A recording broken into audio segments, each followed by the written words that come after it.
Okay, and I think, let me just double check. Yep, we are live on Twitter and we are live on YouTube. Awesome. Cool. So welcome everyone to Vibe Combinator Batch 2 Demo Day. So a few people actually unfortunately couldn't make it from the tweet that I sent, but the people you see on the screen will all be presenting what they've built over the last 2 weeks in the Vibe Combinator Batch 2. And I guess for anyone that doesn't know what Vibe Combinator is, it's a community for solo builders that are looking for some accountability to keep shipping, keep marketing, keep talking about their product, keep building it. And it's also, I guess, kind of a mastermind.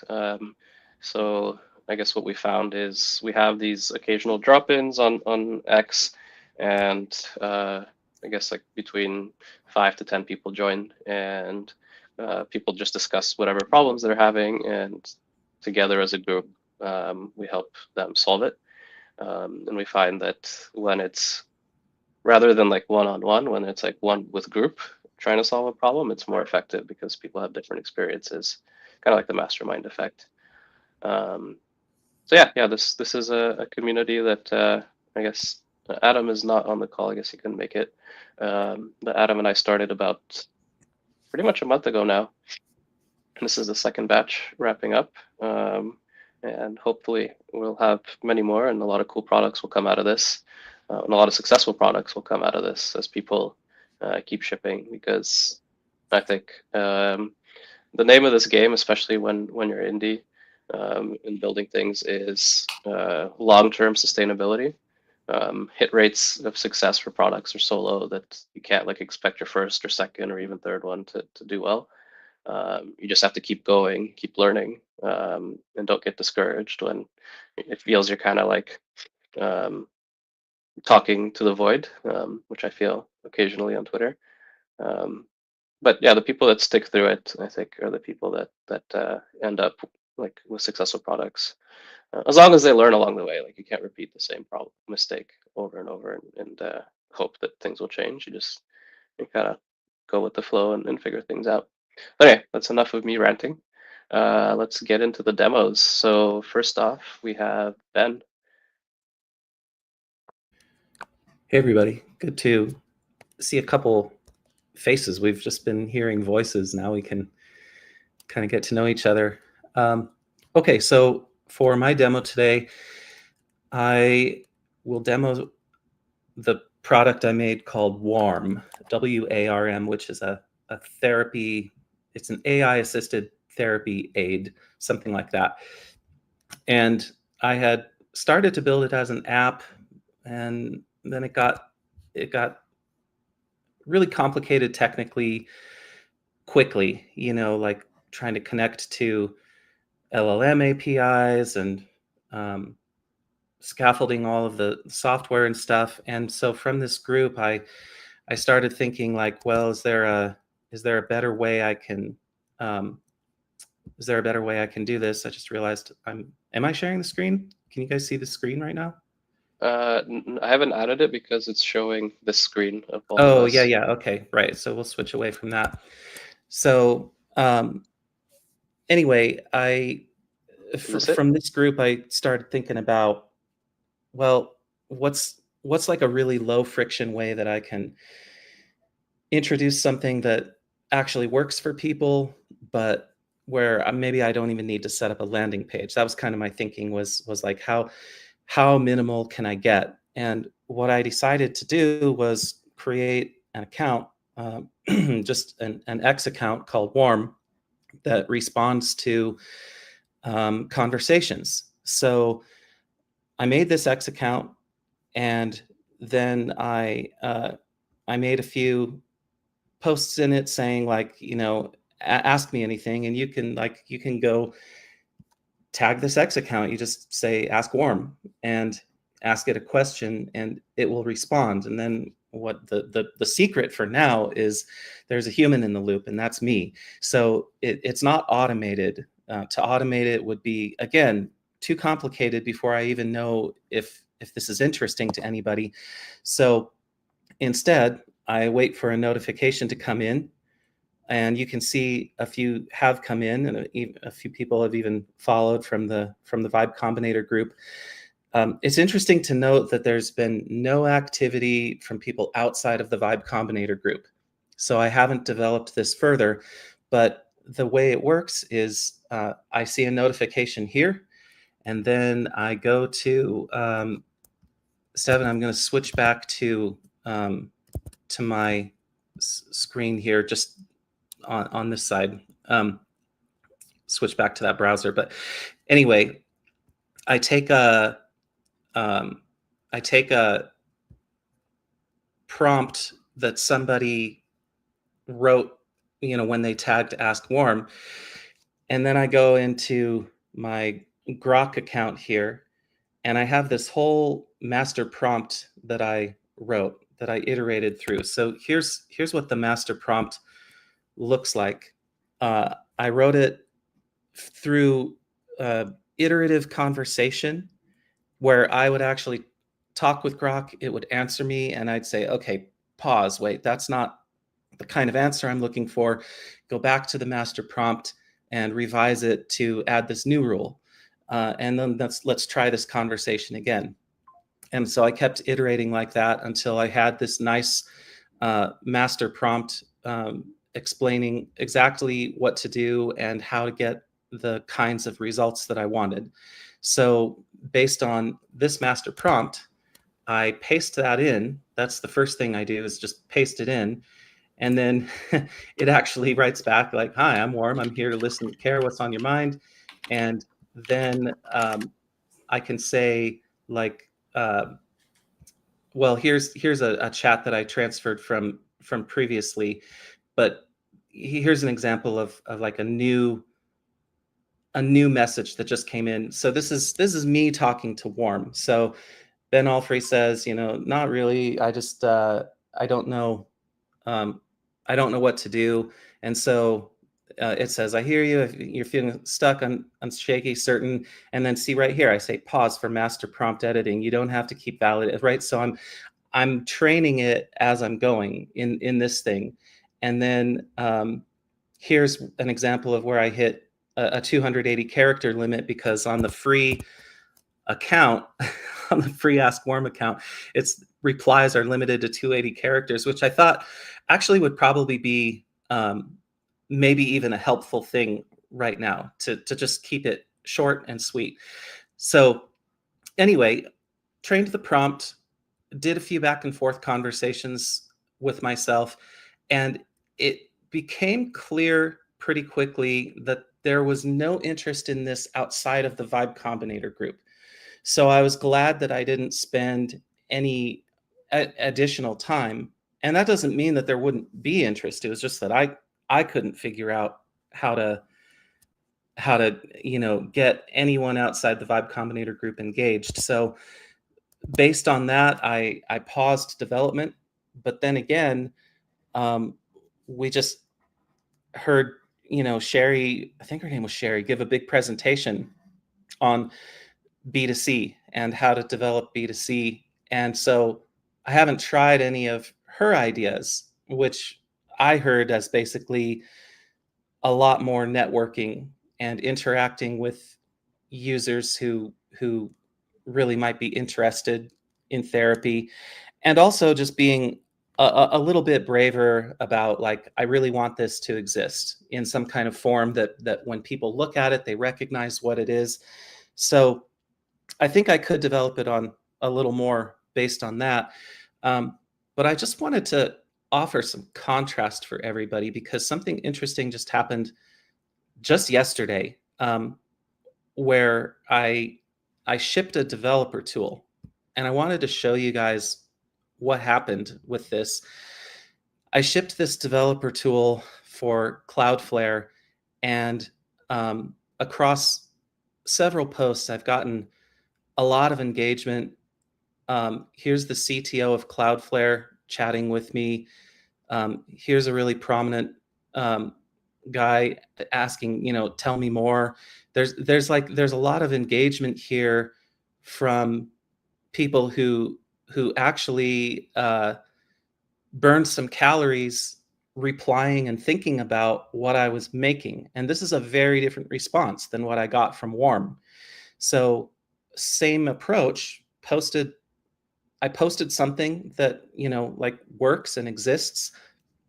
And here's a bunch of people. I've probably picked up 15 or 20 followers just overnight, just from this one effort that I made yesterday. So this is why I think that when you're active on X, you can trust it to some extent to, I guess, promote interesting content, and you can trust the engagement level as a measurement of how interesting it is. Um, I don't see this bleeding too far outside of my immediate circle of developers that I follow and everything, but not all of these people follow me. In fact, most of these people don't follow me. So they're seeing it somehow. So that leads me to believe that you can post on X, and if it is interesting, it will find some kind of audience where you can at least get this much proof of life. So this is my latest thinking on, how to launch and how to iterate and how to find a problem that people are interested in seeing solved. And I don't think I would have gotten any of this engagement if I hadn't posted an actual solution. Because in previous days, I had actually tried posting like, hey, what do you guys think about this? Or what do you guys think about that? Or who knows how to solve this problem? Or, who's having this problem? None of that stuff got any traction. But when I post something where it's like, I did this works, look at this video, here it is, that I think is sufficient to get some kind of feedback from the world if it's interesting. And if you do that, if you create something that works, even in some minimal sense, and you put it up on X and it doesn't get any traction at all, I think you can trust that either just the whole topic isn't interesting or that your approach to it is not solving a problem anybody has. Because these people are very excited about this problem that, I didn't know anybody else even cared about this. It was something I needed for myself. And there's a lot of excitement around it. And it probably doesn't hurt to, like Cloudflare's very big and very present. And I've been, retweeted before for stuff like this. And I think that attaching my idea to a larger platform like Cloudflare probably helps in some way with, like all the marketing they do to raise brand awareness. And then I say, hey, I've created something that works with Cloudflare. That's probably a little more recognizable to people. But again, I've I've done the A/B testing of, what do you guys think about this problem versus I solved this problem. Here it is. This gets way more engagement. Solving the problem gets way more engagement, even if you do it in some kind of minimal way.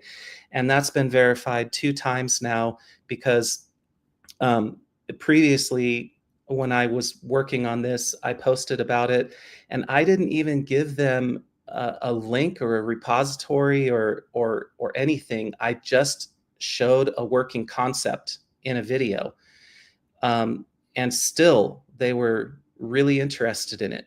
So I don't even think you need to send them anywhere, just to get this like initial sort of take the temperature kind of thing. I think that if you create something and show it working in a video, uh, you can rely on the feedback that you get from X. That's been my conclusion over these last 2 weeks in terms of, problem validation and creating a solution and things like that. I think it is more effective to create some kind of minimum solution to validate a problem. I think that form of validation works a lot better. And so with that, I'll hand it back over. I just wanted to say that was really cool to see the contrast between the two. And I think that's a really good message that you shared, Ben, because I think like smaller accounts, myself included, like will often say things like, well, obviously, like this didn't get any traction because we don't have any audience, and that's why. And it's like it's a comforting thing to tell ourselves, because it's like, well, I built this awesome product, and like who, like I don't know, every product that I built, I thought it was great, but then when it gets crickets, like it's easier to tell yourself like, this was because I don't have an audience rather than because like I didn't solve the problem well or just didn't hit for people. But I think like you clearly showed that like if you do something that people are interested in, it does get picked up.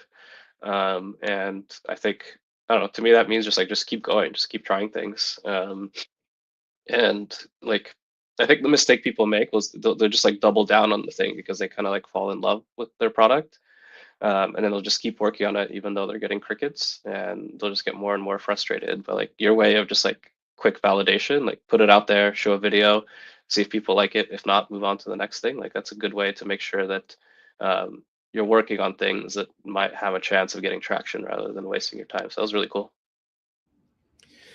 Yeah, thanks. I think that part of what keeps me motivated too is to have some kind of personal uh, outcome that I'm desiring. Like if it solves a problem for me, then it's like, well, okay, I spent the time, but it's actually something that I think is useful anyway. So, it's not a total loss if the world doesn't care.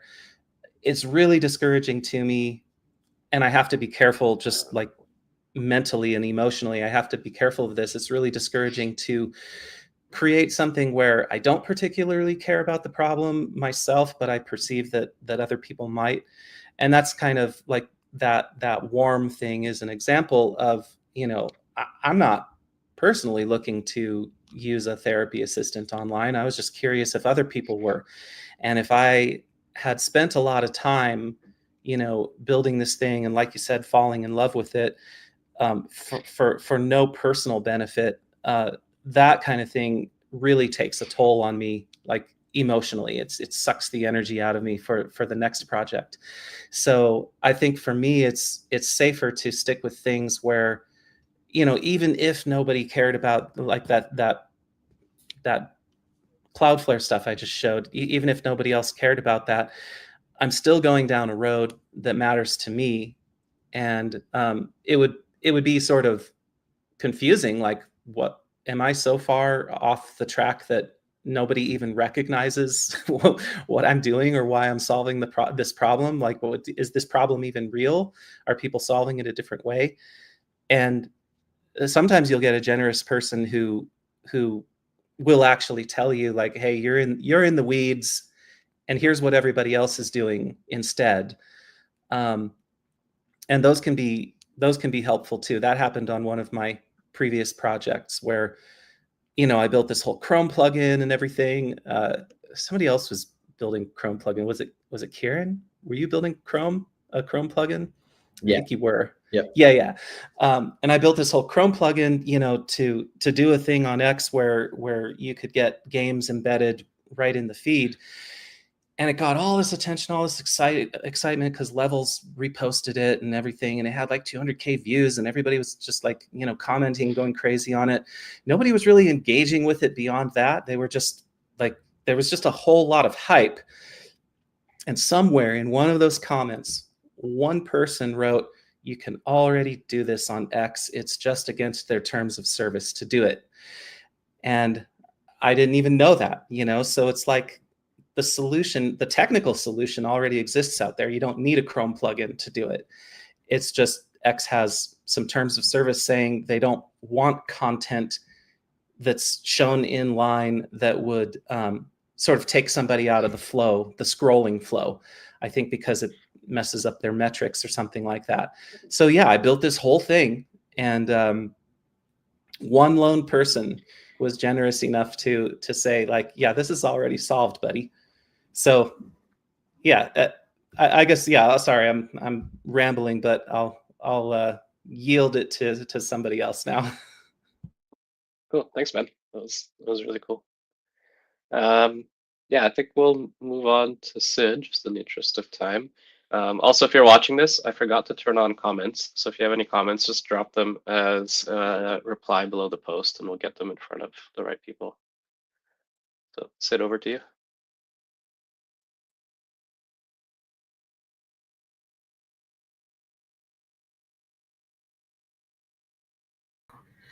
Okay.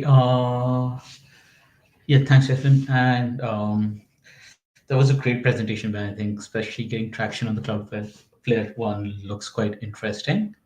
Um, so at my end, I've been trying to build out this idea, which I tentatively named user base. So this comes from a problem I faced over my career as a product manager in the B2B space. Is oftentimes we struggle to speak with actual users, and a lot of times decisions within B2B and enterprise organizations start tending towards just internal knowledge, or people within the system just taking decisions based off their own gut instinct, or someone senior suggesting something. And this is a process. And over the last 1 year, I've been experimenting a lot with building AI personas and using them as replacements for, or not as a replacement, but as a complement to user research. It allows you this kind of risk-free space for interviewing, testing, sometimes even training stuff. It gives feedback on ideas, designs. It can give feedbacks on prioritization options that you have, and might give you perspectives from different kinds of user types. So that's the way I've been looking at it. So this is an attempt to kind of try and see if I can productize that process that I've done a lot of work with using ChatGPT and custom GPTs, right? So I'll just demo a bit of what I've built here. So I've mostly been using a mix of Lovable and Superbase to build this out. And I've currently connected this to uh, Llama API.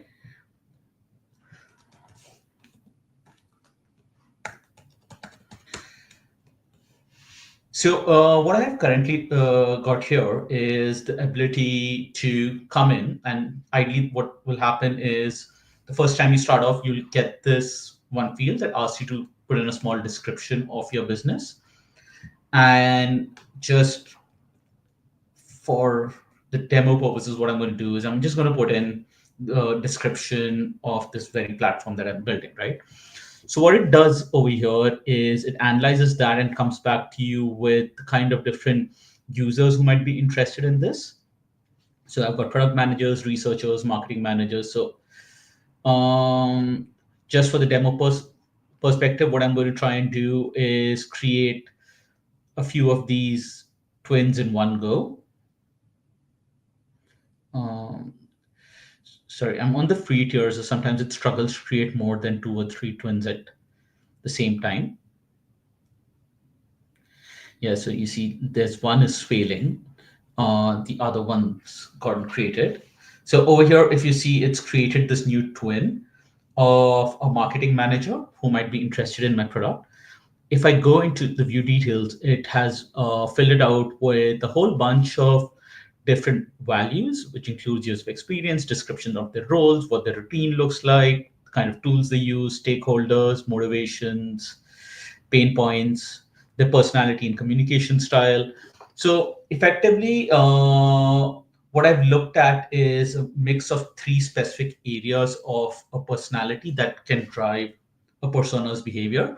One is their professional background, specifically talking about what do they do in their role, how does their role structured, who they report to, goals and motivations within that.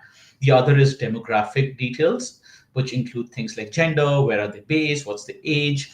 So these are things that I've also, with the last year of experimentation, found impact how the persona behaves. And the final bit is the personality and communication style that can also really change how an interview goes or how a personality responds to you, right? So once you have these, you can actually run interviews with them. So over here, you can straight away start conversing with them, and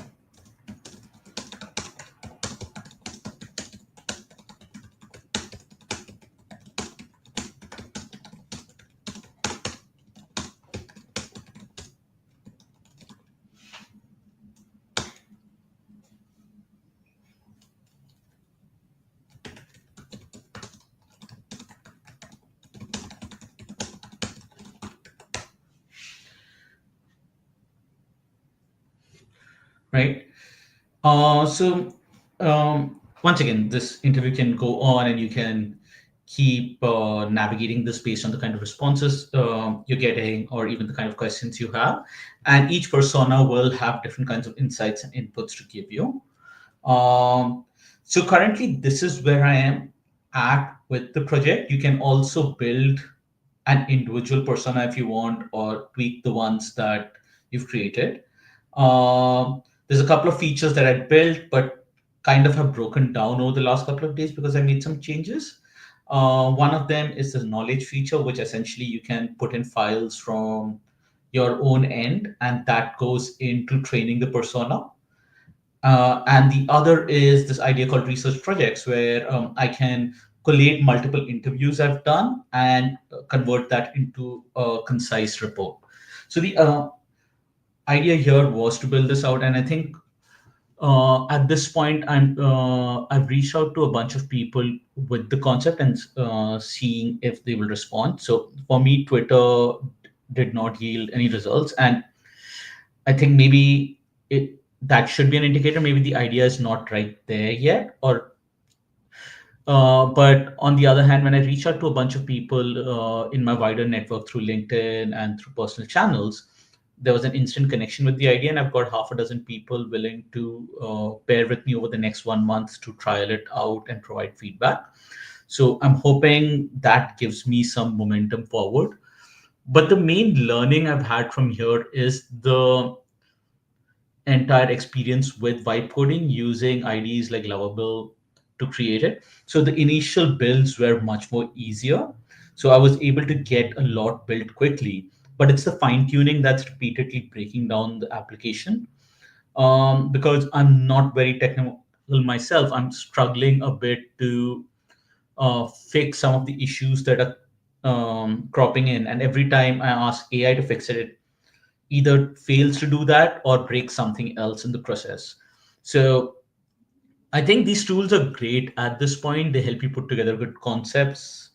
But if there's any engineers who've been told that they'll be replaced by these tools in the near future, they don't need to worry.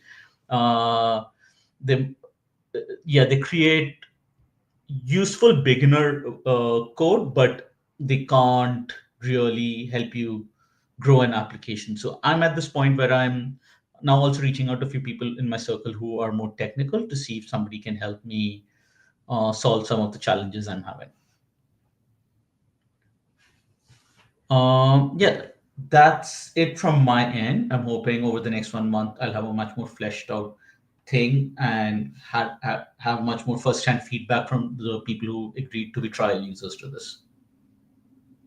That's really cool. I guess I had two comments, Sid. One, I thought it was interesting that you mentioned that when you put it on Twitter, you didn't have much in terms of a response, but then when you reached out to people individually, you said half a dozen, which I think like that tracks with what Sherry was saying about like when you have a small audience and you're just starting out with a brand new product, like I think the word she used was like be shameless, like just reach out to everyone that you know that might be interested, and get that first batch of 5 people that you can talk to, and refine the product with.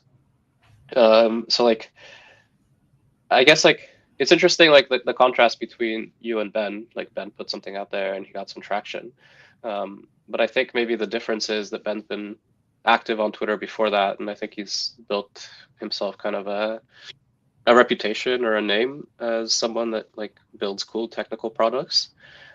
Whereas like I took a look at your Twitter before you joined, and like there's sporadic posts, but like you haven't like I guess positioned yourself yet as like I'm the product person. I know everything product, which is when people would like be more, I guess, trusting of your reputation. But among people that you know, like they know you as someone who knows product, so they're more likely to be like, oh, like if he's built something, it must be useful.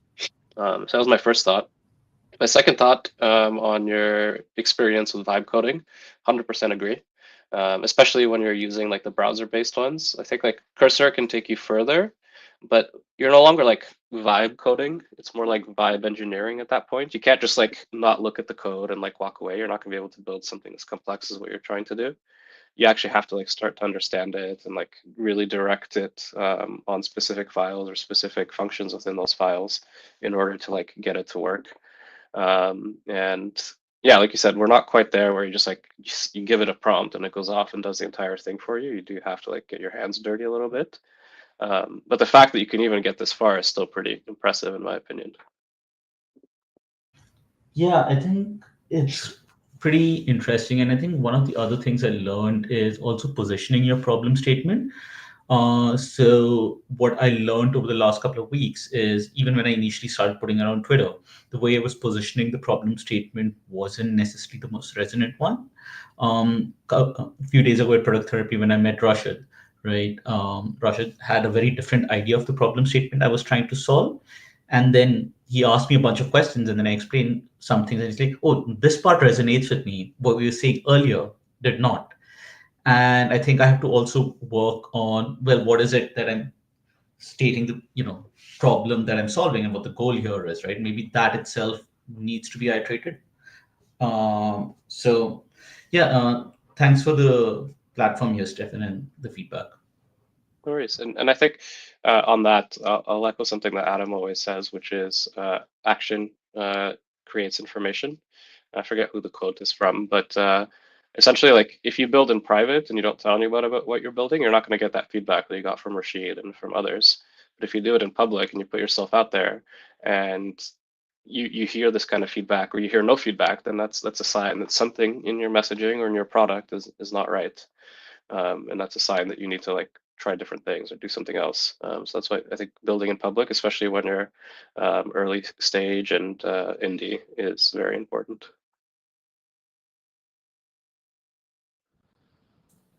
Great work, Sid. Yeah, agreed. Cool. Okay.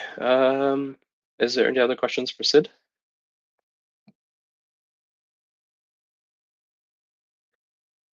Okay, sorry, my bad that I turned off comments or didn't turn on comments because we switched the Vibe Combinator account. Um, anyhow, fix it next time. So next up we have Sue. You want to share your screen? Yep. And I've been really enjoying the demos so far, Ben and Sid. As a product manager, especially in an enterprise, Sid, especially, I would love to use something like that. So if you ever need to do more user research, happy to help there. Okay. All right. So what I'm trying to build or tried to build is an app to help people with procrastination. And a little bit of context, part of what I do is a coach and I work with founders and executives. And one of the problems that I've noticed across all kinds of people is procrastination. And it's a bit of a difficult one to solve universally because it's caused by so many different emotions and it's essentially an emotion management problem, but it isn't always one emotion, right? So there's anxiety, there's confusion, there's tiredness, there's boredom, there's so many different ways to solve it. And so what I wanted to do is put together a directory of strategies that are tailored to each emotion. So I think it'll make more sense when I demo it. And forgive me, it's a very basic app. I only started this weekend, but yeah, here goes. So the setup is you're essentially an explorer of this forest of sorts.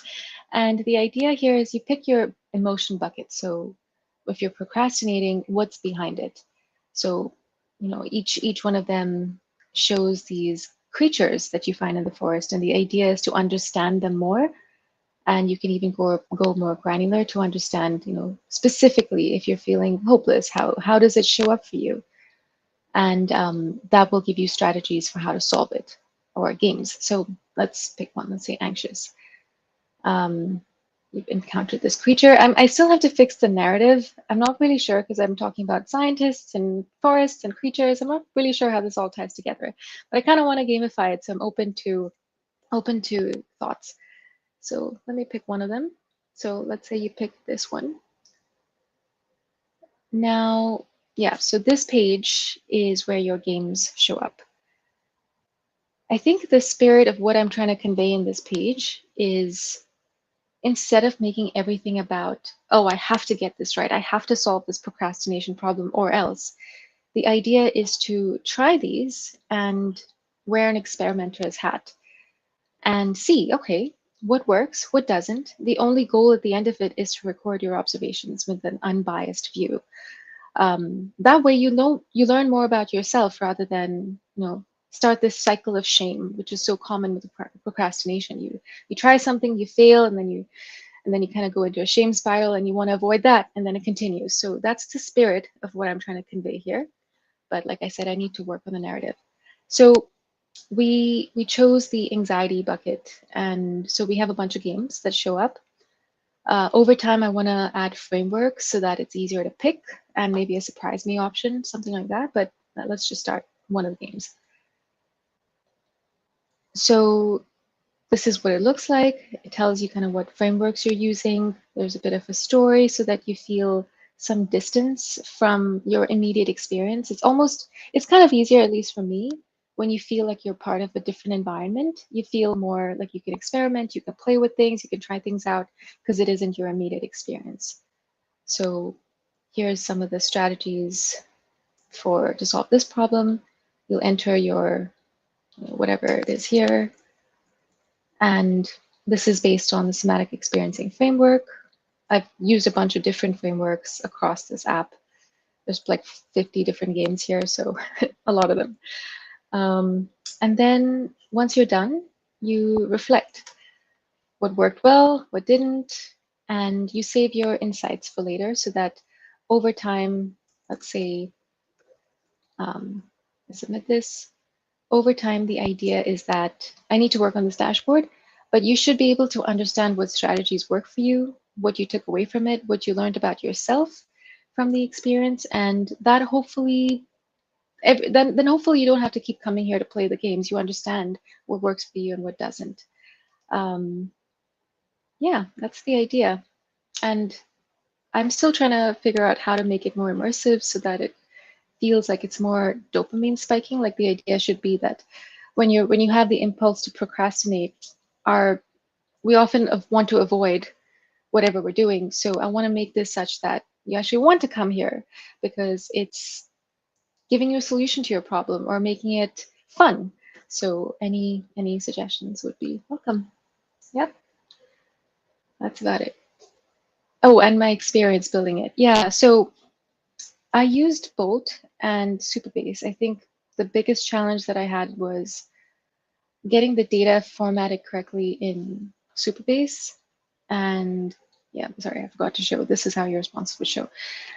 That was tricky. The formatting was all over the place when I first generated it, but Cursor fixed it for me. So I think my learning was don't spend too much time trying to fix it in Bolt. Try to get the overall organization and then get the logic right in Cursor, and get ChatGPT to really iron down the schema before giving it to Cursor, because there were so many foreign keys and primary keys and this ID and that ID, and there were so many relations, and that all got very confusing. So make a very, very clear schema before doing anything else. And I should say I'm not a developer, so maybe that's basic stuff that I should have known, but I had to learn it the hard way. Yeah, that's it. Well, this is really cool and quite the big app for one weekend. Rashid asks the question. He said, "That app is amazing. Is it available to the public?" I need to add some policies to make this GDPR compliant, because this does save personal data, and it will be hopefully within the week, maybe in a couple of days. But thank you, Rashid. I appreciate that. I guess my question was, as someone who's not super familiar, I do procrastinate a lot, and I do need help with that. But I guess, like, how have you validated that this idea like tracks with people? Is it through, you mentioned you're a coach, is it through your coaching practice you do these kind of games and you're just kind of like making them visual? Or have you talked to people? Like, how do you know that this is going to work, I guess, before you invest more time in it? Yeah, two things. So definitely from coaching, I would every time somebody would work on a situation, I would give them a strategy, not a gamified strategy, but a strategy, and then they would come back a session later and say, "Oh, I forgot about that. In the moment, I didn't know which one would work. I didn't know which one to choose. And can you give me a cheat sheet of all the strategies and when to use what?" And this has come from so many people. Like, when I'm anxious, do this. And then each time we would try the experiment in the session, and we would kind of get this real time feedback. So I've collected these games actually across. They're all from, not all of them are from sessions, but they're all from trial and error, and on myself. Like, I should also say that I have this problem with myself, and I've tested this on myself. And also, when I started building this, I did share on Twitter, and I did get a lot of DMs saying that people found it helpful and that they were happy to help test it. Now, I haven't done a user test with anyone yet because I only just built it, but before I get any further, that is definitely part of the plan. Okay. I have a question, just- Sue. How did you Yeah. come up with the concept of it being a game? I don't think I've ever seen anyone do like a game for that. Um, I think this all started with me wanting to make self-improvement and self-exploration just more playful. We treat it very seriously, like, oh, I need to fix myself, I'm not okay right now.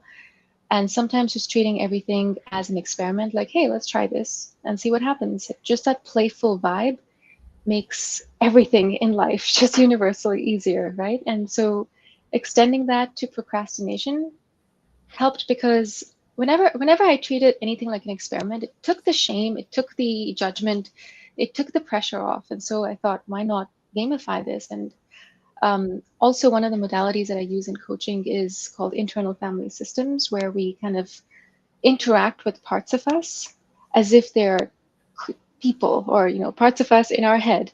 And what I would do with clients is almost, it would happen organically. They would say, "Oh, this part of me looks like a slug because it's so slow." And then this idea of creatures in the forest came from there, Mm. because they would actually interact with these the different emotions as if they were creatures. And then our goal was to study these creatures. Why do they exist? What are they trying to tell us? And befriend them. So the overall idea of this app is befriending the parts of us, and specifically this is procrastination, but I think that concept extends to everything in to do with the psyche. It's really cool. It Thank also you. reminds me of there's like a I think it's called the Beasts of Product Management, and it's like it's more for like product managers at big companies, but it's like they have little animals with different archetypes, Mm, and they have like different roles, and like it's kind of like a Pokemon card, but it helps you kind of like know like here's what to do when you encounter this whatever, you know. mhm.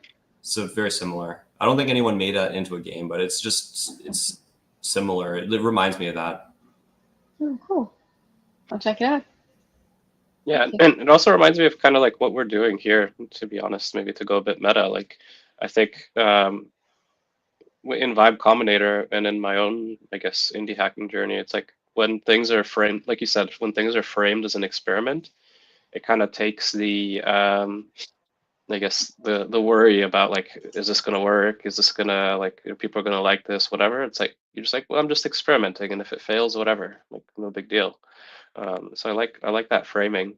And another thing, like, I guess this was unplanned, but I just noticed a theme among the first three presenters. So like, Ben, you tried to do something maybe not exactly the same, but like kind of like in the same problem space about I guess like mental health or emotional management. And then Sid, like you did something around product management, and then Sue did something around procrastination. But like, it seems like each of you, the things that are tracking with your early clients is where you have built your own kind of like expertise and reputation. Like Ben, you've done these kind of dev tools before, and people know you for that, but they don't know you necessarily for like these mental health B2C apps. Sid, people know you as a product manager. Sue, your clients know you as someone that has helped them with this kind of stuff. So like, I think leaning into what your reputation is, I think is probably, especially if that's something you're interested in, it's probably an easier route than to go to like something completely different to start. Right. I thought that was an interesting observation that I had. I don't know how you guys feel about that.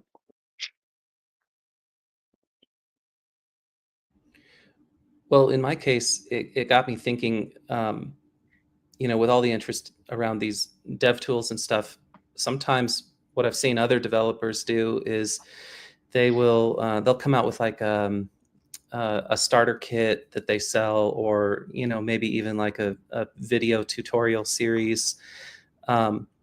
So you have something to sell to other developers who are interested in this topic, but maybe haven't looked into it as far as you have.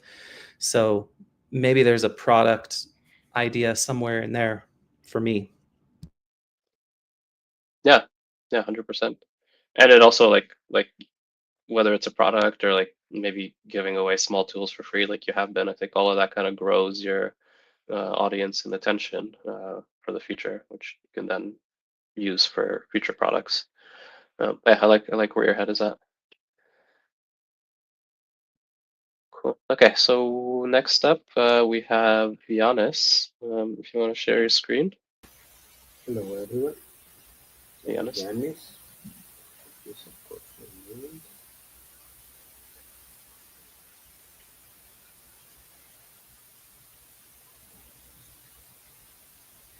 Right, can you see the screen? Yep. Yeah. First of all, I want to congratulate Ben and Sim Harvey for their excellent presentation. And I think they're all of them very great, amazing projects. Then I would like to talk about a little bit about myself. I've been a developer for more than 16 years. Recently, I joined Peter Lerner's Game Jam, and that's what actually brought me here to Vibe Combinator. Because the Game Jam gave me the push I needed to finally force myself to build and ship a project in just 15 days. So for this second batch, I decided to build something that solves a personal pain problem, but also my main challenge and what my main thing that I wanted to go through as a process was not only to build an app, but to also go through all the process of building an app, such as validating the product, validating the idea for the product, creating a form for this type of validation, and then find if there is a lot of is enough traction to make it happen, to build it and then complete it as a product. So for the first week, I thought of an idea of a desktop application that helps you turn screen captions into twist suggestions with the help of the AI, and then working with those suggestions, picking a post that you like, edit it, and send it directly to Twitter, to X. Uh, My main concern, my main problem for this was that it was difficult for me to find what I would like to write when I was sharing screenshots because I'm building in public. So I thought I would be building this project and going through all this process in order, as an experiment, as previously the other said, not just to complete an application, but also go through all the process of validating the idea, creating a small MVP, sharing it with people, And for me, this was something completely new. I haven't done it before, and I would love to learn from it. So during the first week, in order to validate my idea, I created in Californs a form from which the users could answer a short questionnaire where users could answer some questions and then directly show a small quick video about the product and what does it do, and also include a small early access payment form in order to see if I can get any traction for the project. I also shared it on Twitter and sent also some direct messages to people, although I didn't get enough traction. I decided to build the app anyway and to see how fast I can build it and ship it within this time frame of the Vibe Combinator. So let me show you a small demo of it. Let's assume now for the demo that we have created some Figma UI screens and I want to share them with to Twitter. There's a desktop application. I click here to capture my part of my screen.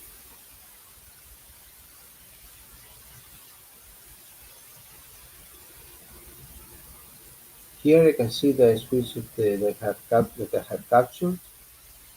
I can pick the subject that is relevant to my capture the screenshot. I can select a tone for the AI to use. And then what it does is it sends the picture to the AI, and the AI recognizes the picture and recognizes what it sees in this picture and creates some suggestions relevant to this screenshot.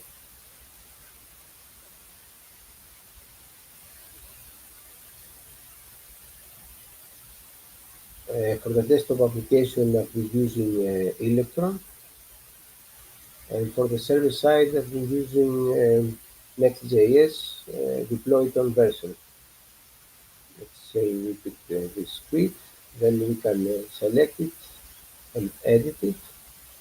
In the release, there is also it will also be an option to edit the picture and change it as you like. And then by clicking share, now it's not fully completed, it's almost at 70% completed. It will give you the option to directly post it to X. That's the main presentation of the app. But as I told you, my main challenge was how could I validate an idea before building, although I built part of it. And through this process, I learned a lot because I haven't done it before. Although I'm a developer, I haven't done such a process before. That's about it. Any questions? Yeah, I had a question, or two questions actually. Um, so I guess the first one is you mentioned that you haven't done validation before building before. Um, so I guess what did you learn from doing it this way versus how you used to?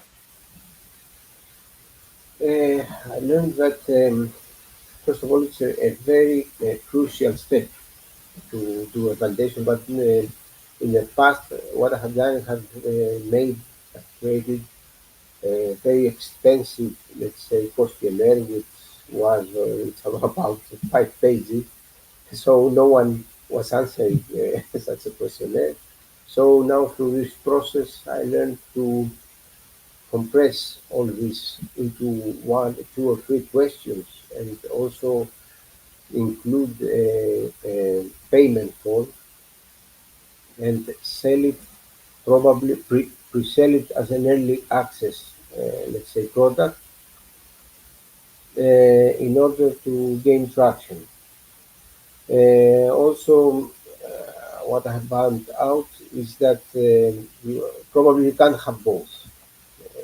Having also a questionnaire and also pre-selling the product. I think that the workflow should be that you should have a questionnaire delivered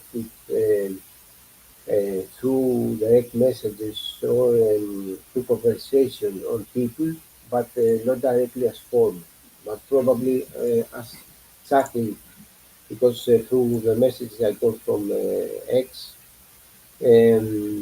everyone as it was posting their problem in their own scope. So it wasn't reflecting to my idea exactly. And this made me think that the way I've been thinking about it was not completely correct. Okay, that's I think that's a good learning. I think what's more important early on is not to follow like necessarily a set process, but to try things and learn from them, and then try Exactly. something else. Rashid asks, where can we access your tool?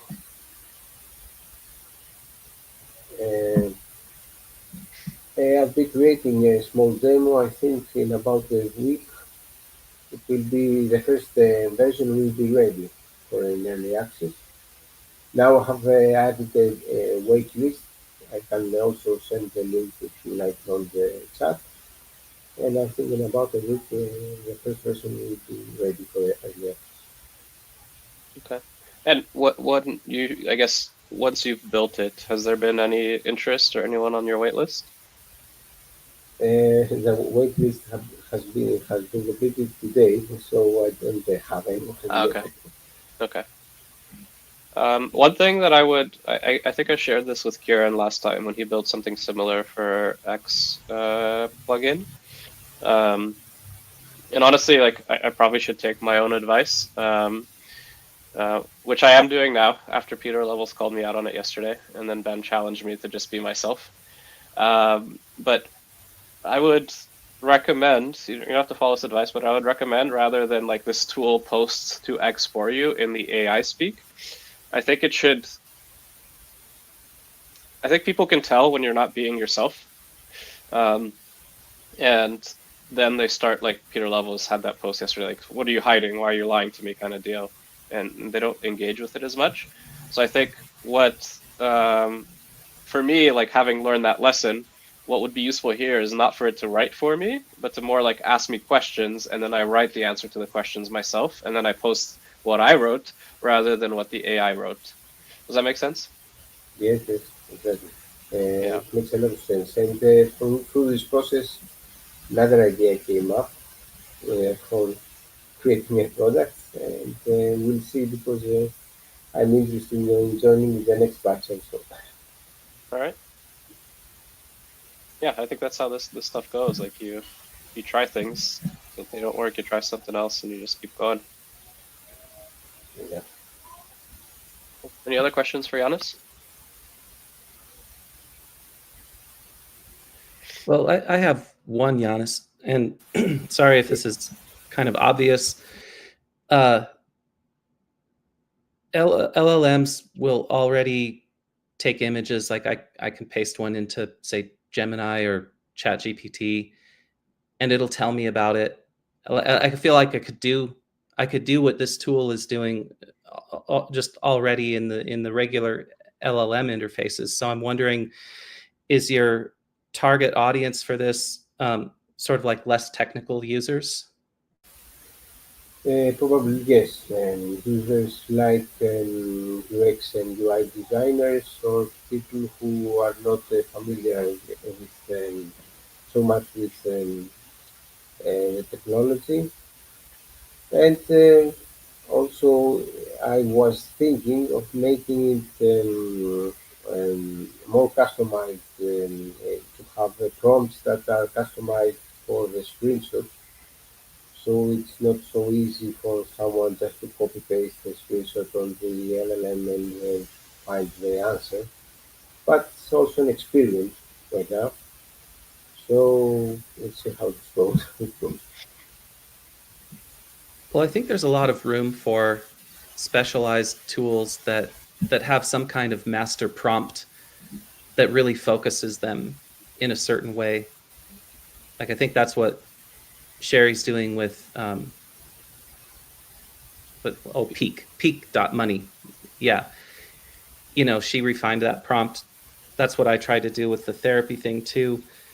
So I think there's probably for the next couple of years at least, there's going to be a lot of value produced by tools that focus the LLM a little more than just the generalized LLM tools you can use.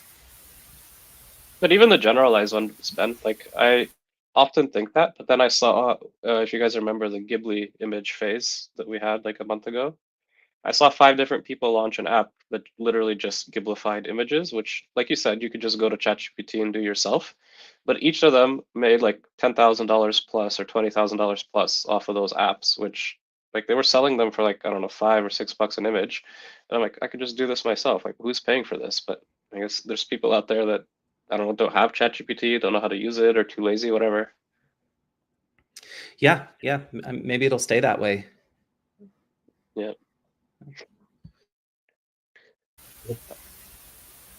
Okay. Yeah. So in the interest of time, we will move on to the next demo, which is Juan. So if you want to share your screen. All right, perfect. It should be already shared. Oh yeah, got it. All right. Yep. So this is the story. I came up with this idea while I was at the Montreal Franchise Expo.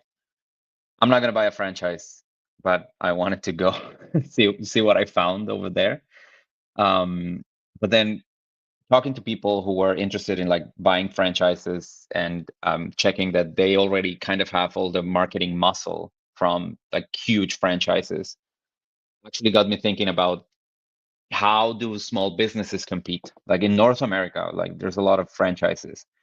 If you are an independent, how do you compete? And from a previous failed project that I launched in December, I learned that more than referrals, stores need Google Maps reviews. Like that's almost like a currency for stores. So my original idea was, well, I can make a QR code for you to display on your store. And instead of just going to Google Maps and just like give me a review, I can make that transition much nicer. I can add Instagram to the mix. So like, Linktree, but in your store. That was the original idea. And then I decided to build it. It's not difficult, right? It's just basically the idea for the service was allow somebody to input some information about their business and output a QR code. If anybody scans the QR code, they will go to this like directory. They will see a nice message saying like why you should support the business, Google Maps reviews, and Instagram account, for example. So you can follow the business or you can post about them. That's the original idea. That's what I built. I can very quickly like drive you through that flow. Like one of the things I did was this is the main page, and then already here you can set up your account. So everything is right there. You don't even need a button to go and go to the setup. It's already here, and as soon as you save, you get a QR code. If anybody scans, so if you print this out and your customers in the store scan it, I know it's too small to see, but like as a customer, I would be in my phone, I would be seeing this. Of course, I can show you and not on my phone. But like this is a nicer presentation than just landing on Google Maps reviews, and it also has the Instagram link. This is just stuff I'm testing, like more engaging stuff that I can add. I'm thinking maybe a gallery for those businesses that want to add a gallery, or just some stuff interactive. This is TBD. But that's basically the idea, right? So the interesting part, I guess, came when I started thinking, all right, people are already asking customers to leave a review. It's nice to help them with a QR code, but we can incentivize customers further by setting up rewards. So another feature of the system is that as the store owner, you can award some prizes. Like you can give people some sugar. So basically, I thought, all right, so as a business owner, you can decide to reward people with discounts or maybe just free items, something, so that they will be way more motivated to leave Google Maps reviews and or follow you on Instagram or actually mention you on Instagram. That was the initial idea. Then I started validating. I talked to a couple businesses. I partnered up with a friend who's like, she's got a lot of contact with very small stores, and then immediately discovered that people were asking about how much is the subscription. It wasn't like the ideal scenario where people ask like, how much does it cost, because it doesn't matter, like how can I pay actually. But people were like, well, it's just a QR code. And if I have to give incentives, that's also coming out of my margin. And we got comparisons with like Netflix and Spotify, right? So we were thinking maybe $10 a month, like 100 a year. And we were getting some feedback that's already perceived as too much just for the QR code. So that's when I tried to change my thinking, and I decided, instead of adding more features, trying to justify the price, I thought, well, I'm trying to learn how to market. I'm trying to learn how to promote. What would a marketer do? Like, what would somebody with that mentality, or kind of like out of the box thinking that I am trying to acquire, what would they do? So I tried to flip it on its head. I said, instead of trying to charge 10 or offer more and more and more stuff so I can charge maybe 20 or 30, because we were going down that route, I thought, well, maybe the answer is making it free. So in its original form, you would be paying for the QR code. Now I'm going to release this completely free. So if you have a business and you want to put a QR code, you can do it for free. I want to do this so I can start, first of all, getting feedback from businesses, just give them value for free and start getting feedback from a lot of different types of businesses. And second of all, because I want to build a relationship. I want to build a relationship where in the future, if I discover a way more urgent or valuable need, then I'm already in with these people. They're already using my product. And then maybe they'll be willing to pay a subscription. For example, if they don't have a web page, maybe I can provide one for 20 or 30 bucks a month, including hosting and some functionality. It kind of sounds crazy, right? It sounds like it's 1999 and my businesses sell web pages. But if it works, I can Vibe code them. I could even automate the process. Like they fill up a form and my system outputs a decent site.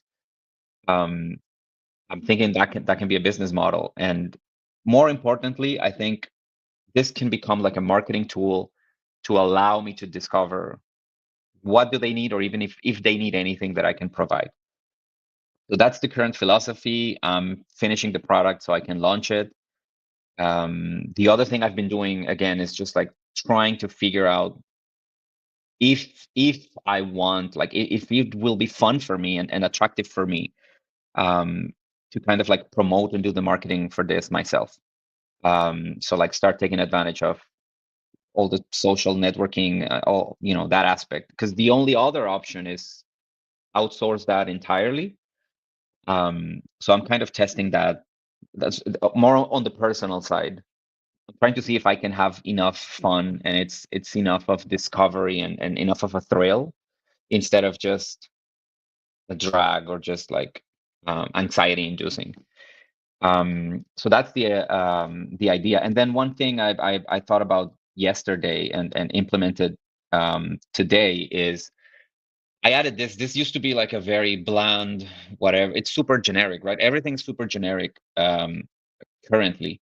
So this is like a hero section saying still now wrong information that this has this cost, etc. But I'm thinking I wanted to hijack my own portal and just ask the question, like, do you even care about this? Like, do you want reviews and followers on socials? Because it may be that you want them, in which case, let's go. But maybe you don't even have a business, but then I want to use this, talk with people who can help me promote it. Maybe there's money in it for you, or maybe we can collaborate. You can get a portion, you can get a percentage of the business if you're willing to help me test it out, or you are a person who knows um, a lot of people with like stores, brick and mortar stores, I guess. So yeah, that's the thinking. So instead of adding features, I'm trying to go this route, launch it as early as today, but I still have one more feature to add, which is the rewards system. But honestly, I may even launch without that, and then establish a conversation with businesses while at the same time putting all of my energy on how can I be creative about marketing this thing. 'Cause I keep having conversations with people, people here included at Vibe Combinator, um, that have inspired me. In fact, well, we were all hearing about, the founder of um, I forget both her name, Sherry, and and her service. I forgot it. Anyways, but we were hearing her talk about like everything she did to promote the business, and then I was talking to the founder of River, which is a competitor for Meetup. So she hosted a meetup here in Montreal, and I was talking to her, and like her entire business came out of just like a DM she sent to a guy with a podcast. Well, actually, a very famous podcast. And she knew they were doing like their 100th episode, and she said, "Hey, I can host a live event in my city if you guys just like give me permission. Like I can offer this like to host it in my city and make it like a big deal out of your thing, your live 100 episode." And they said yes, and instead of doing it in her city, because like she has this mentality, she immediately went multi-city because she had friends, and then she opened it up to like the whole United States if people wanted to host in other cities, like if they volunteered. And this is now an entire app called River, and it's a competitor to like the traditional meetup apps where you need hosts to organize stuff. And actually, she flipped the entire thing on its head, and it's like you create the event, and then you can see if people want to host in your city. So like reinventing the whole flow for meetups. Um, So I'm just, I keep having those types of conversations and wondering, all right, how does that look like if I can apply that type of thinking? I don't know what to call it, lateral thinking, just out of the box. I don't freaking know. But how does it look if I apply it to me, to my ideas and products? So that's kind of the point. That's what I'm trying to do with this one. I just want to have conversations with store owners, see what hurts and where, and give them stuff for free. That's the idea now. It's just like, get this. Do you like it? Is it useful? And if yes, what else do you need? And that's it. Dude, that's amazing. I love this so much, man. Um, I've actually thought about products in this space because I feel like I've noticed that as well. Like I often get this feeling when I go to a restaurant. I'm just like, how do people find this restaurant? Like I always use Google Maps, and like it's like the main way that I find things. And then I think like, geez, like offering Google Maps as a service for businesses seems like a pretty obvious, business. Like very simple. Businesses are always going to need it. So I love that, and I love that you're just approaching the problem with the more of the review side as like a code. Because my version was more of like an agency kind of, Mm. like maybe it's an agency model that it makes more sense. But the other thought I had just really quick is, would be really neat and a good way to potentially reach a large audience is if you made this like a Shopify app. So there are a lot of businesses that use Shopify backend to run their business, right? And you can post directly to them through the Shopify app store, and that could be a way just to get like a lot of customers. And then obviously like Builder Sunday is in a couple of weeks, so if you like, hey, I launched a Shopify ad, like they might think that's pretty cool and pick it up. So No, absolutely. See, I keep missing the Shopify thing, even though we've been at Shopify. Like some of us have been going to like physically at Shopify, and I keep forgetting like that's another channel to launch and to promote your stuff. So yeah, for sure. And the agency thing, by the way, that's where my competitors are. So this entire idea is sort of like a feature in the agency model, and people who offer like a bunch of solutions to promote your business. They all have a version of, we'll manage your reviews, we'll boost your reviews, we'll track if people leave you reviews, we'll send you a notification. I'm not trying to invent anything. I'm trying to compete in a different way. For example, by giving it for free and then gaining business through another channel, by being a solopreneur, like empowered by AI and Vibe coding.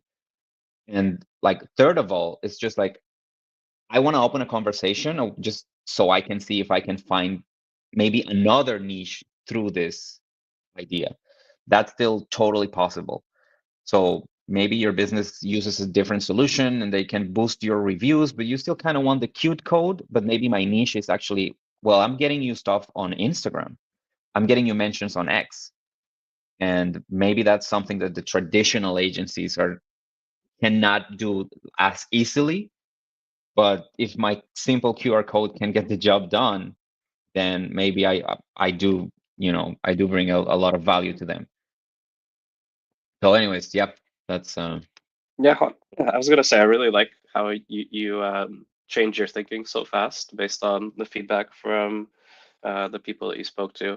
Because I think that's valuable feedback, right? Like if somebody's not willing to pay for your product, that means maybe it's not enough for them, and just adding features is not necessarily a solution. So I like how you pivoted your thinking. And like my immediate thoughts are like if you can find like if you grow this thing to the point where it's like a curated list of like cool restaurants or cool cafes or whatever in Montreal or whatever city where you can get that going, then like it like almost it can transform from like a just a review thing to like you're bringing traffic to their spot, you know? yeah. Because like on Google Maps, when I open it and I search for a restaurant, like I get like so many different places. I'm like, which one of these am I going to go to? And then I don't always trust the ratings because like Google Maps ratings, like apparently they can take down the negative ratings pretty easily. And then like you go to a place, it's a 4.5 and it's actually shit. And it's like, what the hell is this? So that was the first thought that I had. And the second thought that I had was um, like I like how you're thinking about like you can solve other problems for them. But I was even thinking like, what about businesses that are not even on like Google Maps, you know? Like for Oh, yeah. example, like electricians and plumbers and tilemen and whatever, like people that are gonna do stuff at your house. Like whenever I hire one of those people, like I always go word of mouth because like I want to make sure I hire somebody that's good and it's not like crazy expensive. But if they had like, I don't know, like some way to get rated in some system and I could go and review the ratings and the reviews, and like as a customer, I get that, and as a tradesman, they get like traffic and potential customers. Um, I think there you could potentially have like another business case because like I know like margins in restaurants and cafes are usually very small, but like those tradesmen, they Mm. charge like crazy bucks for their job. So like you could probably charge them like, I don't know, 100, 200, $300 per lead. And they'd be like, yeah, that's fine. Like you gave me like 5,000, $10,000 of business. Yep, absolutely. That's very Yeah. much the project I launched in December was geared towards that, but in a different shape. It wasn't about reviews, it was about referrals.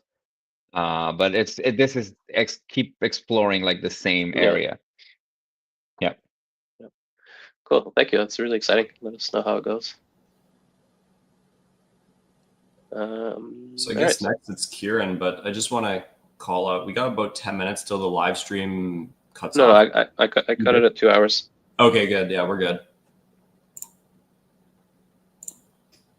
Cool. All right. All right. Let me share my screen.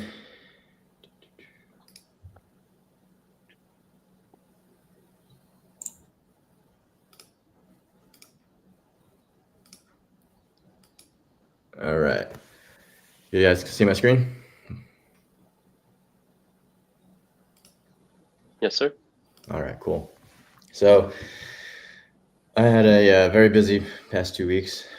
Very productive, but got really busy with my day job. So I was kind of building silently for the most part. But some things I did is I updated my app that I built during the first batch of Vibe Combinator a little bit this past 2 weeks. I added some features. I added some new effects, as you can see,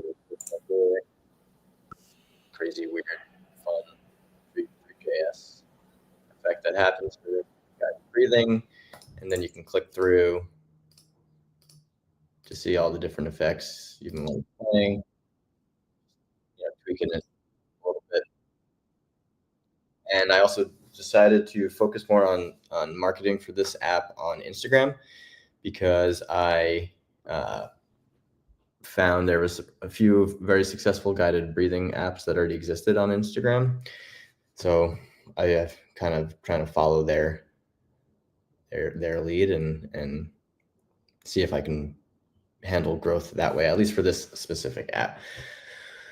So that was a part of the work I was doing these past 2 weeks. And then, so the first project I wanted to build for this second cohort was this, like you guys were talking about, this Chrome extension, which turned out to be semi-failure. I mean, the hard part for me was finding that balance between, AI just spitting out garbage that I didn't want to copy and paste AI slop and use that for my marketing on X. So I tried to tailor it a little bit to, you can see it ask questions and you can kind of talk to it, ask it questions, and it kind of goes back and forth with you. And if you click on any post, it'll refresh, give you some suggestions, ask you some more questions.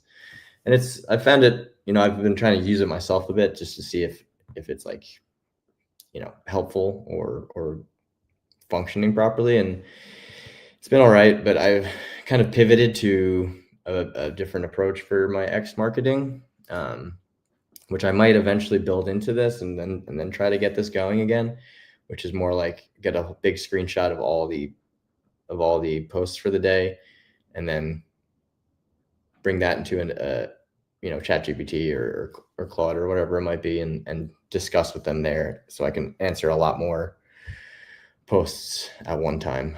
So ended up putting this project on the side burner because I had another idea, and this one just I ran into a wall. I was spending so much time on it, and it distracted me from my day job a bit. So I had to kind of start fresh. So with that, I started working on my real final project for this second cohort, which is Ruby PDFs is the tentative name.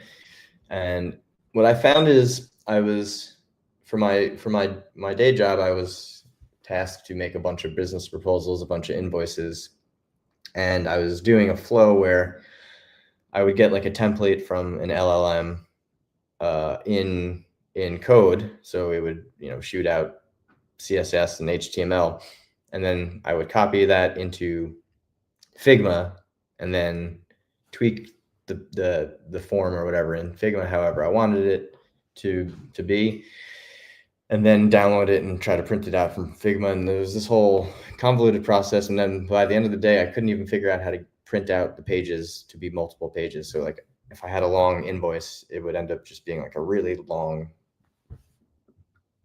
saved PDF in like one page, and it just was like a bulky process. It worked really well and it got me really good results, but it was a bulky process. So I figured I could probably make an app that does all this really quickly and in one shot.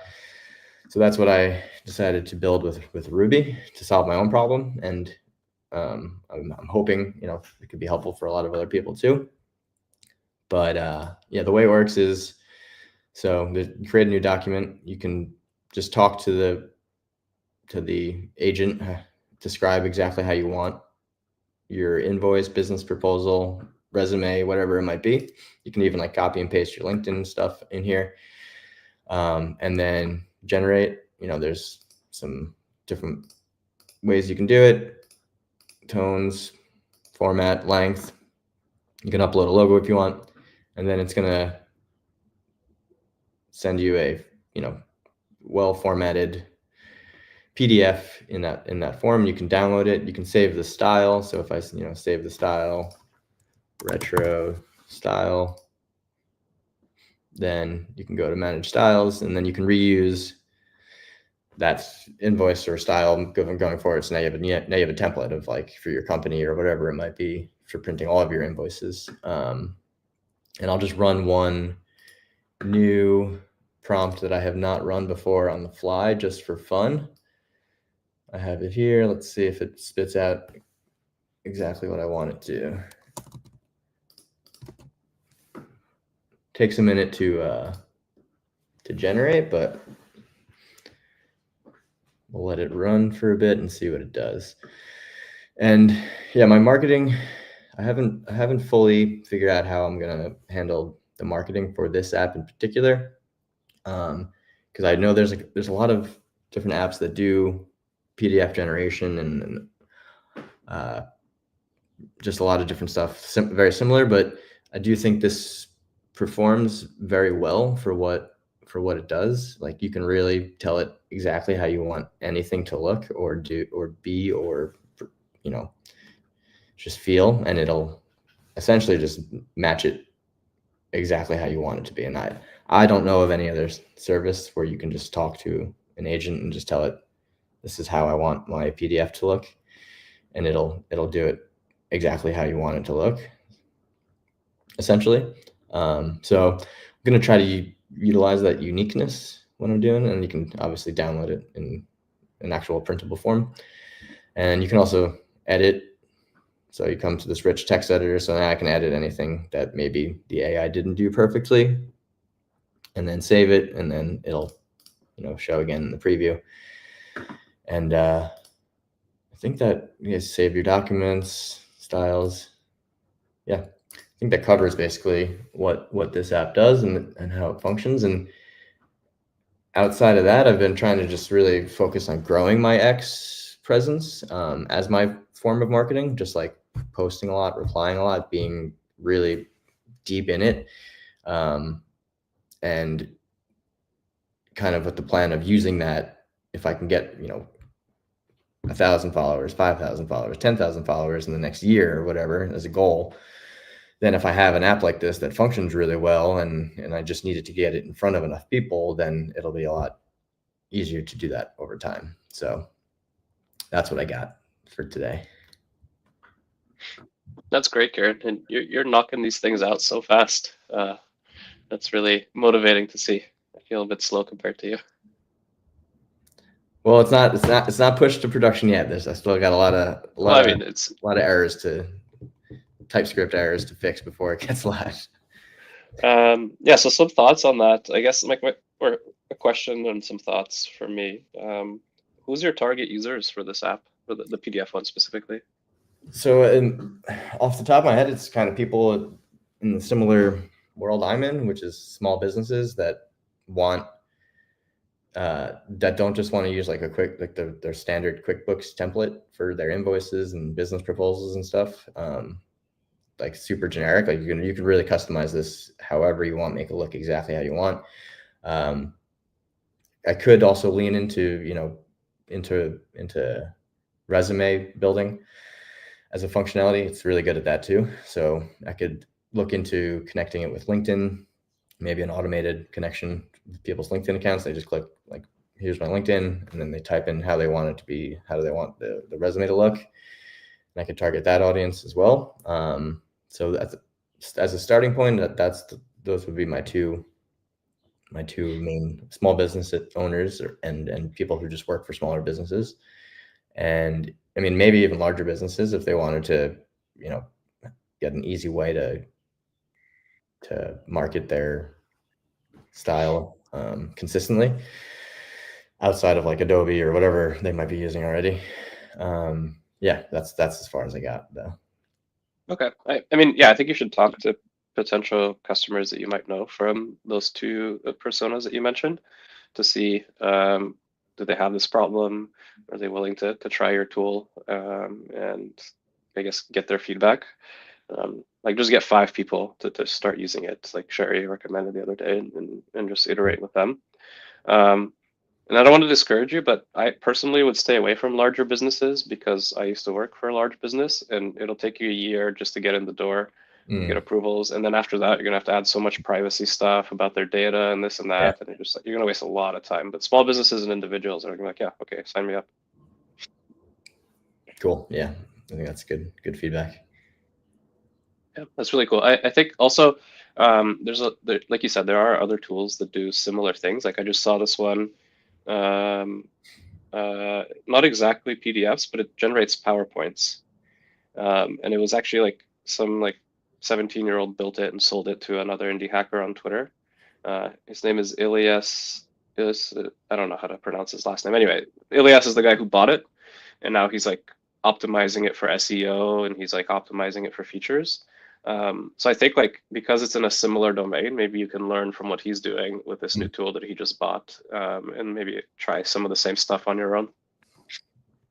I'll send you the link. Yeah, please do. Thank you. Rashid actually had a question on your breathing app. Have you seen any increase in the users? What has worked or not worked? I did get an increase when I actually posted like used an Instagram paid ad. I put like $2 a day for like 5 days, and it got in front of like the ad. I think like 20,000 people. At least it got in front of that many people, and the numbers in my Vercel analytics did go up for that time.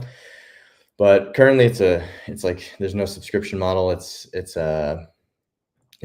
totally free app right now for everyone in general public. So I'm trying to figure out the best way to like I think I want to go in a direction where I'm connecting. I need to reach out, DM more people who are in that world, like guided breathwork instructors or yogis or yoga studios and people like that, and be like, hey, here, I have this thing, like please try it out, let me know what you think, and if we could collaborate in any way. I also reached out to some 3JS artists that I follow on X to see if they would want to collab and like make their own design for one of the different breath styles, so I could possibly like shout out their name, have them sign off on it, have them share it, just to see if I can grow it that way. So that's my plan of action for that one. Yeah, and the other thing I would recommend is, like you mentioned, you're trying to grow your X to like have success with whatever products you launch in the future. And like based on what we like the trend that we saw at the beginning with the first 3 people that presented, like I think like if you are talking about a certain set of things, like let's say like you go all in on this like breathwork thing, if you just talk about it all the time, and you do have a background in it, right? So if you share content around that, and you start to like become like a reputable person who like knows what they're talking about, and like people have learned from you, and then like that app kind of like becomes an extension of your reputation almost. So like for example, like we had Jack Sweeney as our first guest, and like I think the reason that his app in a similar domain took off is because like he's talked about this for a long time, and he's built like a following of people that are interested in this kind of stuff, and that's how it translated into sales and growth. Yeah. Cool. All right. Any other questions for Kieran?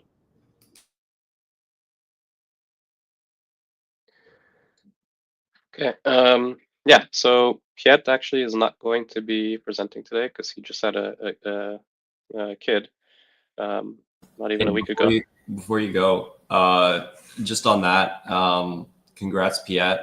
Yeah. First Vibe Combinator baby. We First Vibe Combinator baby at Vibe Combinator. So Holy shit, dude! What an accomplishment. Can Y Combinator say that? Yeah, really. Can Y Combinator say that? I don't think so. I think, you know what? We're adding to the human population. We're, solving the declining birth rate crisis. Elon, So In the Elon will first post us. month. Yeah. number go up. Yeah. That's awesome. Elon would love that. Yeah, so obviously Piet's not going to present today, but I told him, like, these are obviously like crazy circumstances. So he can join whatever he wants to in the future. He has some cool products to show as well. So whenever things quiet down for him, he'll come and demo. And Adam, you said you're not going today, right?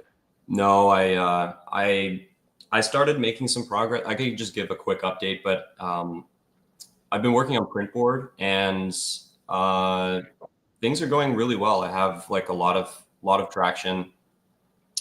People are reaching out to me about. So last time I presented, a lot of people on this call actually were like, "Hey, how do I buy this? The website's broken." And a few of those people have like kept following up with me, asking when the website's going to be ready. And the same exact thing happened like a week before that with Builder Sunday, where some of those people were also reaching out to me separately about when they could buy it.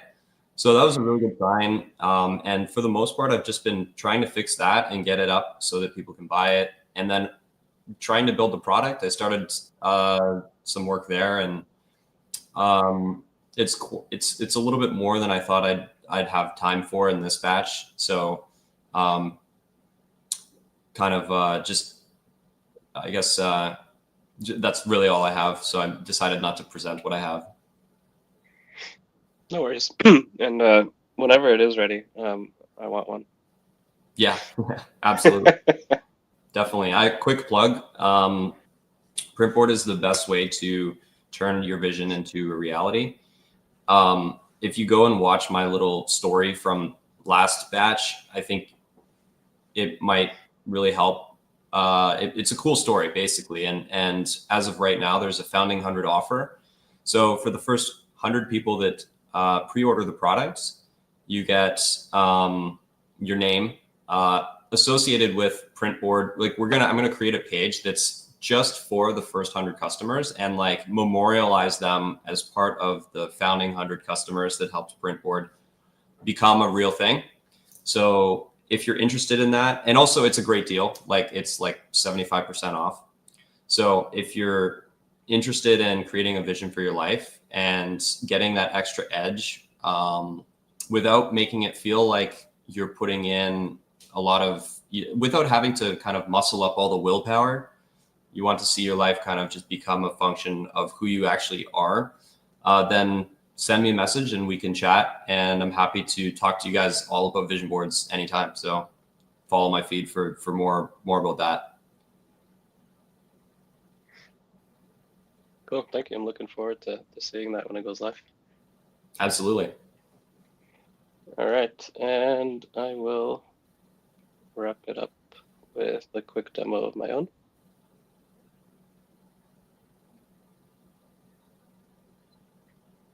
One second.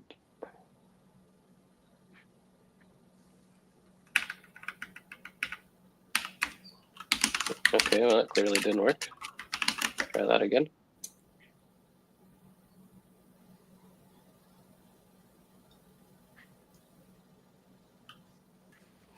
There it is. That's so weird. It shared that you were sharing the screen first. Anyway, so what I am going to show you guys, it's called Vibe Roasts. Originally, I was planning on working on some of my other products that I built over the past 2 months and like finishing them. But then I noticed that in Vibe Combinator Batch 2, like we had added some structure, and the structure was like start with a problem, and then validate the problem with real customers or potential customers, and then move on to building after that and marketing all along. And it seemed like people were getting stuck in the validation stage with like, what should I do with a validation page? How should I validate the problem? What are different ways to do that? And honestly, I think like a lot of that was our mistake in terms of I guess overemphasizing. Like validation's important, but I think what's more important is moving quickly and doing things and testing things. As a lot of the folks have mentioned, like they got a lot of traction once they started to build things and ship things and show real things. Because it's like there's a lot of people that talk. There's not so many people that do. So anyway, yeah, I think lesson learned from that is like focus on experimentation. But I also like I had this idea during I guess those discussions where it's like, well, what if we just asked ChatGPT to like roast this? I think somebody had shared a validation form. Like I know, like I've read books about like, and I've read blog posts and all different kinds of things about like what should an ideal uh, validation page look like, what should an ideal landing page look like. So like the information is out there, so I just like fed the content to ChatGPT and like roast this, please. And like it actually responded with a solid roast. I was like, interesting, this might be a useful tool. So then I quickly like put out a post saying like I'll roast your page for free. Didn't get too much traction on that, but I felt like there was still something there. There was one person that responded, and I roasted it, and he gave me really good feedback that it worked very well for him. So I was like, okay, well, like my gut is telling me there's something here, and it might be useful, and I don't think it'll take super long to build. And then I started like just like when I was on Twitter, I would scan people like dropping their landing pages, and I'd be like, hey, can I roast your thing for free? And they'd say yeah, and then I'd roast it for them. So I roast another guy like that.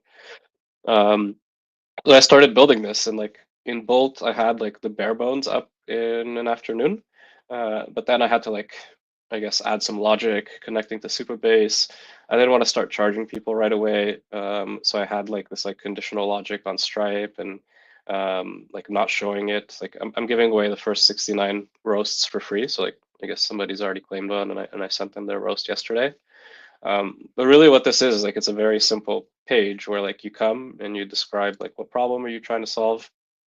You give me your URL, your X handle, and your email, and then if you want how you're marketing it. And like I said, first 69 are free, so there's 68 left. So like as soon as you fill that out, you submit it for roasting. And I'll just show you what happens. So like I'll do a test and I'll just delete it from Supabase later. Um, yeah, as soon as you submit, it just like says we got your thing. I'm only giving people one free roast, so like if you want multiple, you will have to either pay the $4.20 or share a testimonial with like real information. But what happens after you submit this form is it just sends it to Supabase, and then I still manually roast them.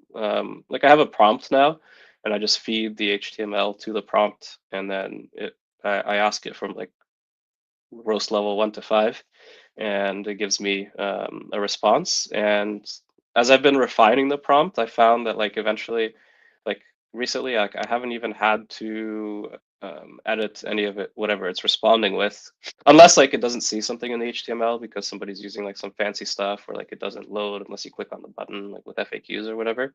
But if it does see it, it does a really good job of roasting it at this point. So like I think once I get maybe like 5 or 10 people that have submitted through this, as I keep talking about it, I think I'll just build the connection to the API on ChatGPT or Gemini or whatever, so that it, instead of sending you to a success page, it literally just drops your roast in the bottom, and it'll probably be like a preview, so like kind of like telling you the things that are wrong. And then if you want to see the whole thing, it'll you'll have to pay the 420 or share a testimonial tweet from a past roast, just so I can get more testimonials. Because obviously, like right now, it's like this testimonials for my dog. There's another one for my mom. There's one for my neighbor. There's only one real testimonial in here from somebody. This not this guy, the next guy, who's actually I'm manually roasting, Michael. But yeah, I guess that's how I'm thinking about it. And the other thing that I just thought of this morning is like this could be like a suite of tools that I build out. You know, like another tool could be like, here are some like validation strategies for ideas and problems, and people can like use those to figure out how to validate their idea and then go do that. I'm thinking like for the general public, it'll be like whatever the 69 free spots or 68 now, or like these payment options. But if you're a member of Vibe Combinator, like I'll figure out how to do a coupon and you just get this unlimited for free as a paying member a Vibe Combinator. And obviously, like as I build more of these, like that'll become more and more valuable to the community. I thought that was an interesting way to kind of like build side products, but that also kind of benefit the main product. And I also just like building. Like I felt like I spent too much time yapping in the previous batch of Vibe Combinators. I actually really had fun building this, even though it took longer than the 3 hours I anticipated. It took me 3 days in the end, but still pretty fast considering. Um, Any questions or comments on that before I'm going to just wrap it up with Vibe Combinator? I have a question. Yeah. Do you think this is more of an entertainment product or a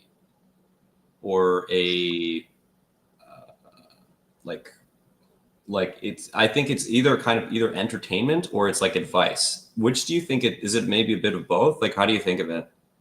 I think of it as a bit of both. So like if you, I don't have it handy right now, but I can share with you guys kind of like the roast that it, like I roasted this page using this tool, and this is what happened after that roast, because before it wasn't as good.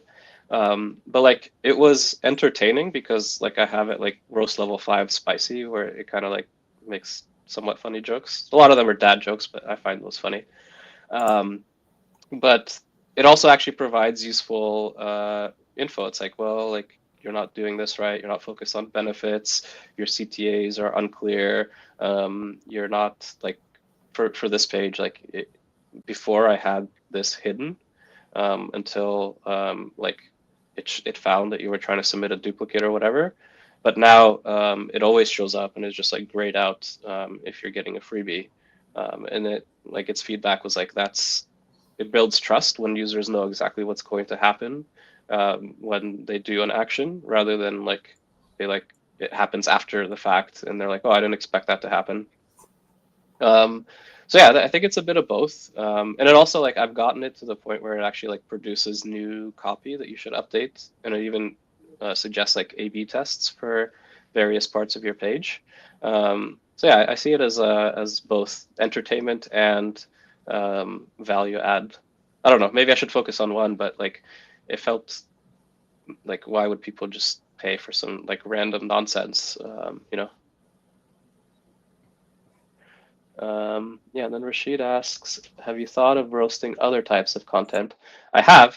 Um, I started with this because I was more familiar with the problem space and I was experiencing myself, as were people in the batch. And I also knew generally what like good stuff looked like based on, I guess, my experience as a product manager and building things. So I started here, but like, yeah, I have a lot of other ideas. I just need to prioritize them along with growing Vibe Combinator itself and all the other stuff I want to do. Okay, so if there's no other questions. What's going on? There it is. Okay. Yeah, so I'll just end with Vibe Combinator. So if you're just tuning in now and you weren't here at the beginning, Vibe Combinator is a community of builders who are looking for, I guess, group accountability and like a mastermind effect where you kind of learn from each other and learn from the group in their own shipping journeys. Because I guess like when Adam and I started this, what we found was that um, it was hard to stay like motivated and consistent when you're doing stuff solo and you don't exactly know what all the right things to do are, and there's so much to do and it's overwhelming, and you keep failing and you're talking into the void. And we started off first just like keeping each other accountable and learning together. But then a bunch of people just started joining us once we put it out there. So people seem excited. Like a lot of the feedback that we've gotten recently is like, oh, I didn't know this existed. But now that I do, sign me up. I got a few of those over the weekend. So obviously something like, I mean, I don't think we're doing enough marketing, or maybe we're not doing it the right way. But it seems like the idea clicks with people once they like hear about it and they learn about it, and then they want to like participate. So that's pretty cool and pretty exciting. We have a lot of ideas about how to continue to improve this and other things to add, like those tools that I just showed you, but other things as well, and continued guest appearances, etc. So yeah, if anyone is interested, we're kicking off batch 3 tomorrow at 12 p.m. Eastern is the kickoff call.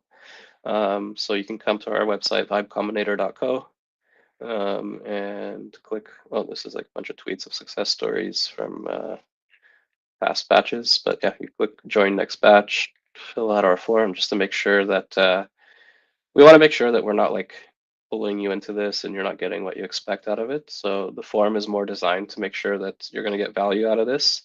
And then you're in a place where this will be valuable to you. And if it's not, we'll let you know and figure out what to do from there. And yeah, it's $50 for a batch, and it kicks off tomorrow for 2 weeks. Hey, I think that thing said 10 hours from now, that countdown. Did it? Oh, I must be counting down to midnight. We're not starting at midnight. I'll be sleeping. Yeah, it doesn't start at midnight. Some real hardcore folks will be starting at midnight, but not me. Yeah. Commitment. I'll be sleeping. Yeah, we should fix that. There's a lot of stuff that we need to fix on the website. Yeah, it's pretty buggy. Definitely a vibe coded website. Yeah. But this is like the reality of building in public. Like, you know, vibe. If you guys want to vibe roast this product, by all means, we definitely built this to solve our immediate needs. But if there's more that it can do, and if you guys think there's like cool, you know, want to share feedback, absolutely. Yeah, 100%. Yeah. And I guess this is like I was gonna say, this is the reality of building quick and building in public. Like you can't do everything. And I honestly think like that's one of the benefits, you know, like when I was building in private with no deadlines and no urgency, like I was like, okay, just one more feature, just one more feature. This thing's gonna be perfect when I add one more thing. But now that like you're doing it in public and you need to talk about it frequently and you need to like attract potential users, you don't have time to do everything. So you really have to like hone in on the most important stuff, and then some things just get left undone or done later. But yeah, that's the reality, especially when you're doing it solo. I'll just quickly add one thing that I'd love to get everybody's thoughts on, and if there's so Steffi, can you click on the media tab if you go back on there? Oh, sorry. So one thing I introduced with the latest version of Vibe Combinator website is the media tab. And basically it's a collection of all of the different highlights batches throughout the batch. So it's who was in the batch, what they built, based on what they posted, basically. And I think this is a really cool like thing that we can offer back to you guys, because you guys are constantly talking about your products. Classic like broken page, broken URL, but that's supposed to be the link to the live stream. Yeah, so I don't know, I guess wanted to share this because I'm like, I think this is really cool, and I think this adds value to like the to being a member, and yeah. Any thoughts on this? Yeah, and the more backlinks, the better, I think. Yep. I wonder how this will behave when there's a lot on here. Maybe we need to filter somehow. Mm-hmm. And the other thing I need to fix is, I don't know why it's working here, but when I open, this is like a Firefox clone. This is Zen, which is way better. But on Firefox, all of this shows up with a privacy warning and doesn't show up at all. So I need to fix that. Very strange. Yeah. You know, I think, you know, what I would really like for this is that we kind of start to build a substantial like I think as more people join and as more people produce content to talk about their products, we reach a larger number of people. And if we can kind of capture that and tell a story of that in a clever way on the media tab, that just makes the joining and the batch and being a member like much more valuable. And so I kind of imagine like a year from now, like if we're reaching hundreds of thousands of people, like what it would be like to be a member, and the value that you would get as a member would be very different. You wouldn't necessarily need to have your own audience, though it would be definitely way more valuable, or helpful, but we may be able to provide that in the future, which is pretty exciting, I think. So anyway, if there's other things that you guys think that can help, like, improve member experience, like we're basically like, you guys are customers, right? So just like tell us, but we'll also think of our own stuff. Yep. Yeah, that's why we ask you for feedback pretty often, so we can improve. And I like your optimism, Adam. 100,000 views in a year. That'd be nice. I don't see any reason why not. In my head, it's a fact. Yeah, I like it. Cool. Congrats again, guys. Yeah, everybody very good crushed demos.